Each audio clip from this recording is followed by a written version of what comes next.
Kegljače Impola v drugi državni ligi Vzhod do napredovanja v prvo B kegljaško ligo loči samo še ena zmaga v naslednjih 3 krogih do konca prvenstva.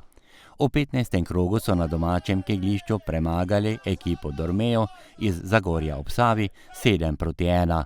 V podrtih keglih je bilo 3386 proti 3239. Razlika pa torej velikih 147 kegljev. V domači zasedbi je točko k skupni zmagi prispeval tudi Tilen Topolšek. Ja, na prvi stezi je bilo malo težav. Najprej ni šlo tako, kot sem pričakoval.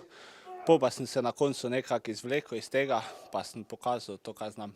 Odlično število podrtih kegljev je v srečanju dosegel Primož Kuhar, ki se je zaustavil pri številki 595.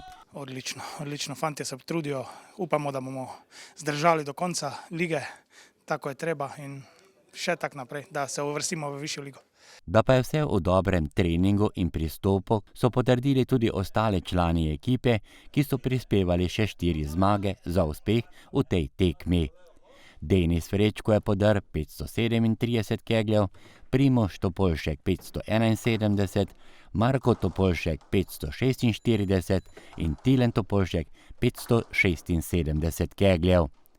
Dobro znamko 561 podrtih kegljev je dosegel tudi Ivan Štefanič, vendar je njegov nasprotnik Marko Jozič na tla spravil 573 kegljev in bil tudi najboljši posameznik gostujoče ekipe. Je kaj dodatne obremenitve po tem, da morate biti prvi, da si želite biti prvi in napredovati v višji rang? Ja, nekaj obremenitve je, seveda. Vsako tekmo je malo pritiska, zato ker pač vseeno moramo zmagati, ker je druga ekipa zelo blizu. In če bo šlo tako naprej, nam to ne more nič preprečiti, da bi prišli v višjo ligo. Za kegljači Impola je do sedaj res lepa sezona, ki jo morajo samo uspešno zaključiti v naslednjih 3 krogih, ki jih čakajo do konca prvenstva.